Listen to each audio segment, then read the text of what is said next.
साल 2002 के दंगों के दौरान गुजरात के बाकी जिलों की तरह ही दाहोद जिला भी आग में जलने लगा।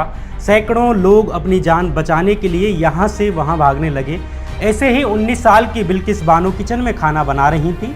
तभी उनकी चाची ने हड़बड़ाते हुए आकर कहा कि भागो, हमारे घरों में आग लगाई जा रही है। घबराई बिल्किस बानो अपनी 3 साल की बेटी सालेहा को लेकर घर से भागने के लिए निकल आई। बिल्किस उस वक्त 5 महीने की गर्भवती भी थी। बिल्किस के साथ उसकी माँ, छोटे छोटे बच्चे, 2 पुरुषों समेत 17 लोगों का समूह था। ये लोग एक गांव से दूसरे गांव छुपते छुपाते हुए भागने लगे। ऐसे ही एक कच्चे रास्ते से भागने के दौरान 2 ट्रकों में लदकर जा रही एक भीड़ ने इन्हें देख लिया। मजहबी उन्माद में पागल ये भीड़ हाथों में तलवार और हाशिए जैसे हथियार लहरा रही थी। इनमें से अधिकतर बिल्किस के परिवार को पहले से जानते थे। एक हत्यारा तो एक डॉक्टर का बेटा था जिसने कभी बिल्किस के पिता का इलाज किया था, लेकिन जरा सा भी तरस नहीं खाया और एक एक कर सबको नोच डाला। बिल्किस के हाथ में 3 साल की बच्ची सालेहा थी। एक हत्यारे ने बिल्किस के हाथों से 3 साल की सालेहा को छीनकर नीचे पत्थर में दे मारा और वहीं हत्या कर दी। बिल्किस की मां को भी बलात्कार कर वहीं मार डाला गया और उसकी चचेरी बहन समीम, जिसने कि ठीक एक दिन पहले एक बच्ची को जन्म दिया था, उसे भी बलात्कार कर मार डाला गया और उस नवजात बच्चे को भी मार डाला गया जिसने कि एक दिन पहले ही जन्म लिया था। बिल्किस के ही गांव के 3 हत्यारों ने बिल्किस के कपड़ों को भी खींच डाला और एक एक कर बलात्कार किया। जब बिल्किस होश खो बैठी तो उसे मरा समझकर हत्यारे वहां से भाग निकले।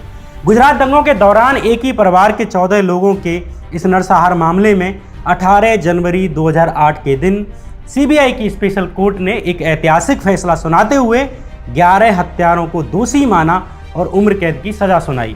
लेकिन बीते दिनों 15 अगस्त के दिन गुजरात सरकार ने इन हत्यारों को रिहा कर दिया।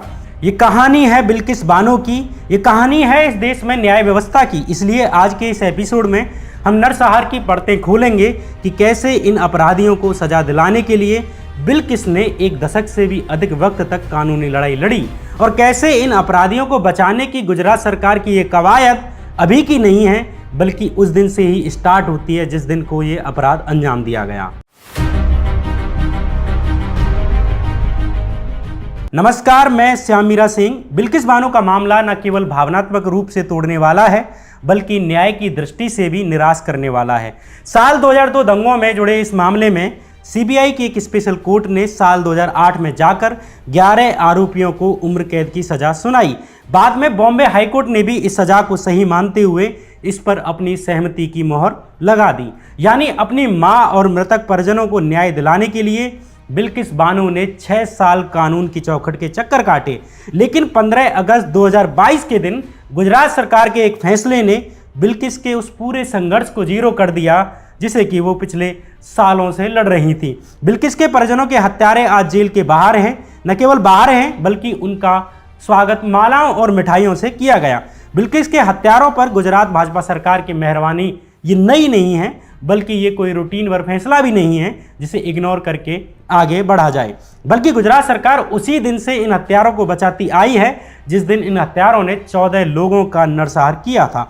शुरुआत में तो गुजरात पुलिस ने बिल्किस बानो की एफआईआर लिखने तक से मना कर दिया था और सिर्फ एफआईआर लिखने से ही मना नहीं किया, बल्कि बाद में पोस्टमार्टम रिपोर्ट से लेकर इस केस के हर जरूरी सबूत को खत्म कर दिया गया और फिर बाद में सबूत न होने का हवाला देकर एक लोकल कोर्ट के मजिस्ट्रेट ने इस मामले को खारिज कर दिया। लेकिन भला हो सुप्रीम कोर्ट का, जिसके हस्तक्षेप के बाद इस मामले को गुजरात से महाराष्ट्र के मुंबई ट्रांसफर किया गया और एक निष्पक्ष न्याय की प्रक्रिया हो सकी। अगर यह मामला गुजरात में ही रहता और मुंबई ट्रांसफर नहीं किया जाता तो आज भी बिल्किस बानो के परिवार को न्याय का ये न्यूनतम दर्शन भी नहीं मिल पाता।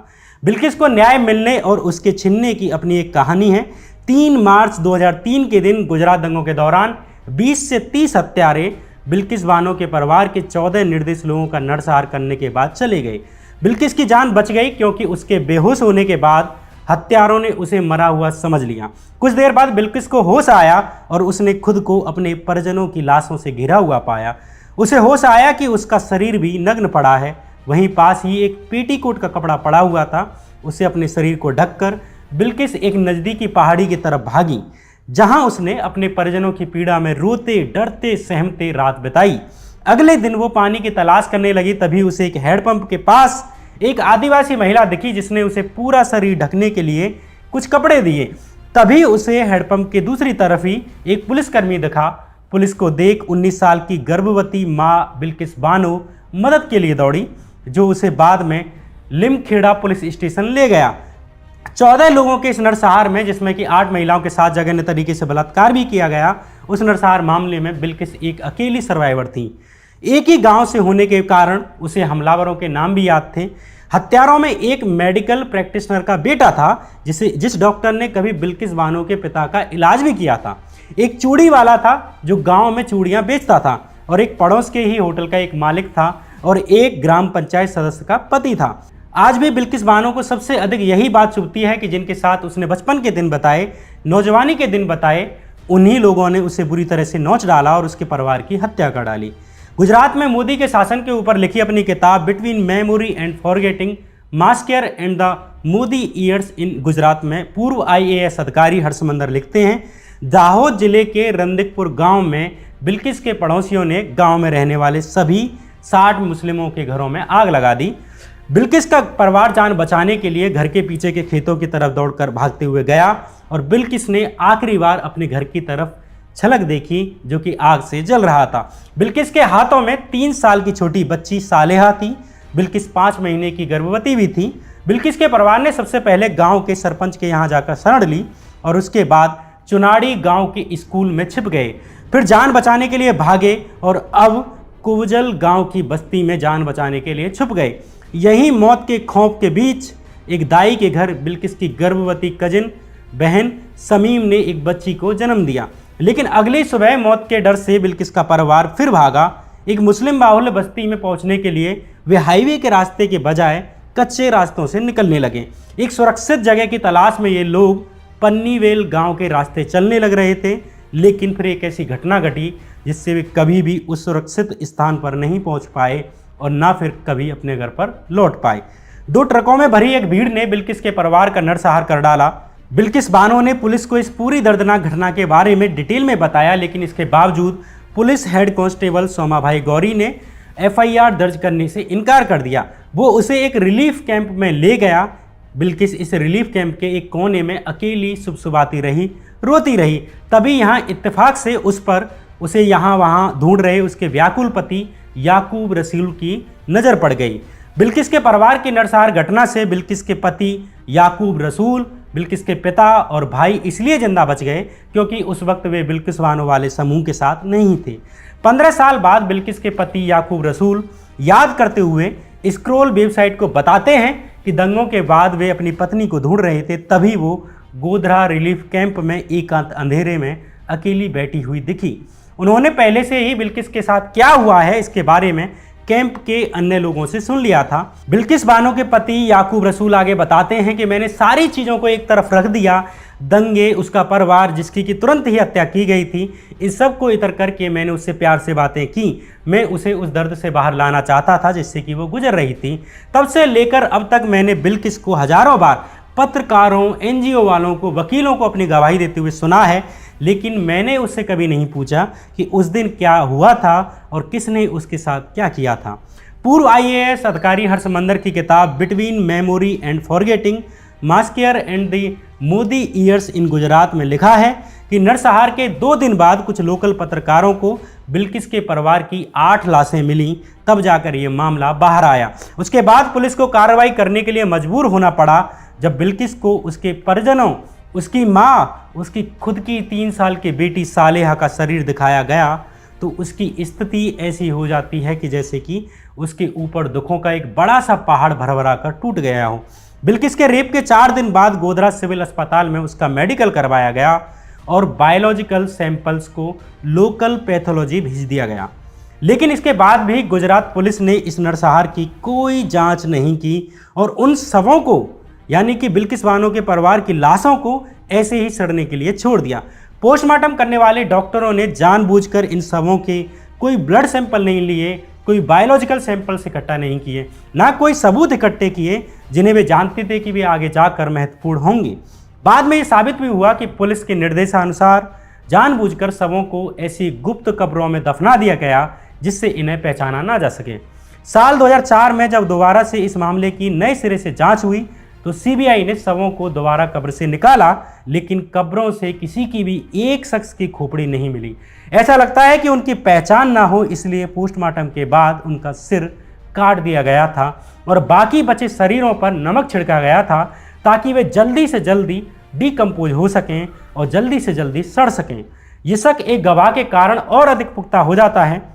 हर्षमंदर की किताब बिटवीन मेमोरी एंड फॉरगेटिंग के अनुसार इस मामले में एक गवाह ने गवाही दी थी कि उसे पुलिस उस स्थान पर ले गई जहां शवों को पहचानी ना जा सकने वाली अनमार्क्ड यानी कि अनचिन्हित कब्रों में दफनाया गया था और वहां उसे 2 डॉक्टर और मिले। इस गवाह ने ही 2 अन्य लोगों के साथ लाशों को दफनाया था, जिन 2 लोगों को पुलिस इन गुप्त कब्रों की खुदाई के लिए लाई थी। और इस काम को करने के लिए और मुंह बंद रखने के लिए इन तीनों को 250 रुपये दिए गए। आखिर किन लोगों को बचाने के लिए पुलिस ऐसे गवाहों और सबूतों को मिटाने का काम कर रही थी, वो भी इतने जघन्य अपराध के मामले में। यहाँ एक और चीज़ है, रेप के 15 दिन बाद जाकर बिल्किस बानो अपने पति के सपोर्ट के साथ की वजह से गोधरा रिलीफ कैंप में पुलिस के सामने शिकायत दर्ज कराने में सफल रही। लेकिन यहाँ भी गुजरात पुलिस हत्यारों को बचाने के लिए एक और घिनौना काम करती है।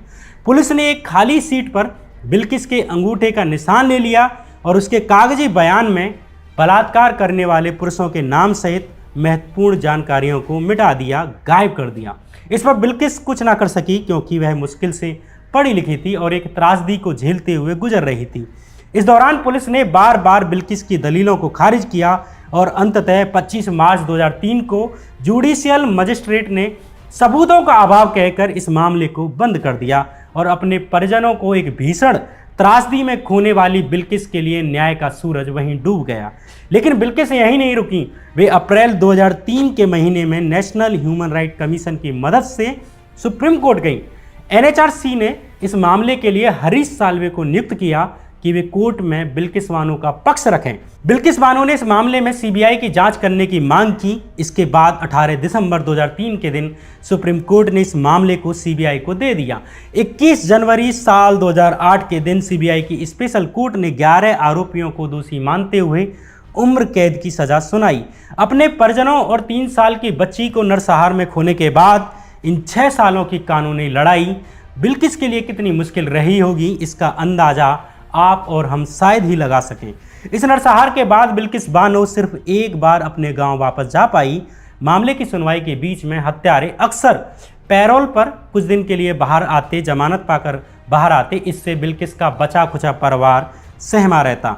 बिल्किस के पति याकूब ने इंडियन एक्सप्रेस को बताया कि डर उनकी ज़िंदगी का हिस्सा बन गया है, इसलिए उन्होंने 20 से अधिक रहने वाली जगह बदली जहां पर वो रहा करते थे, क्योंकि जब हत्यारे पैरोल पर छूटकर उनके क्षेत्र में आ जाते थे तो वे सेफ फील नहीं करते थे। लेकिन गुजरात सरकार की मेहरबानी से हत्यारे अब ताउम्र के लिए जेल से बाहर आ चुके हैं।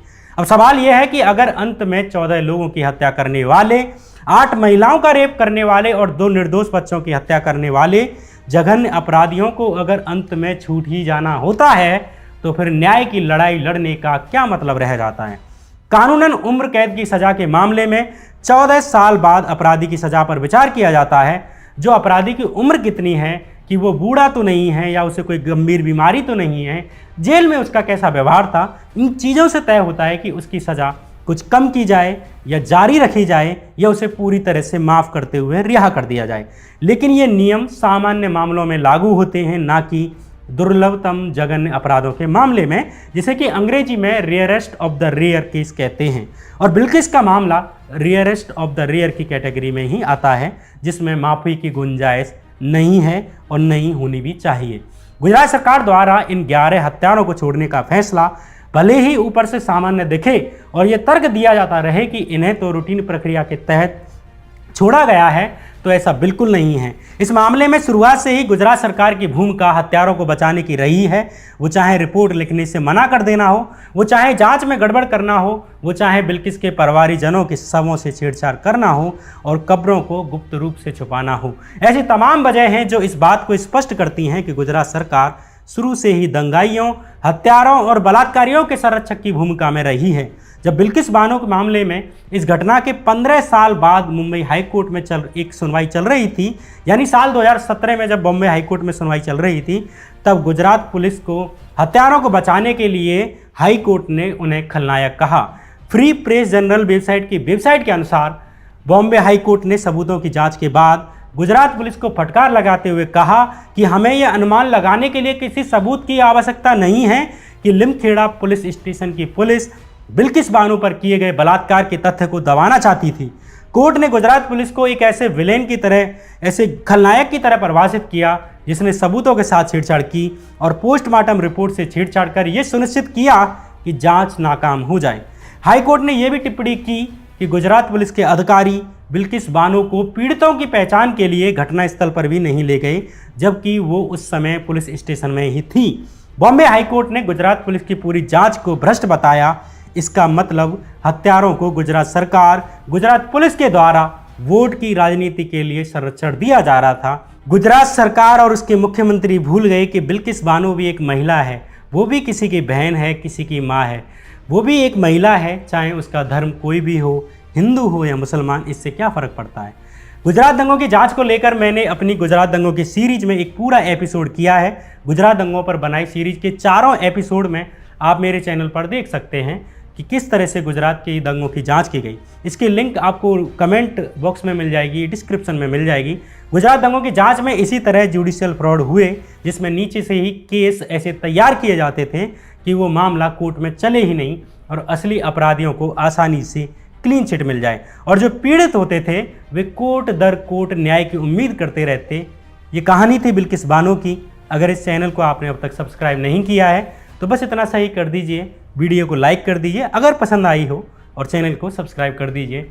फिर आऊँगा कोई नई कहानी लेकर, तब तक के लिए नमस्कार।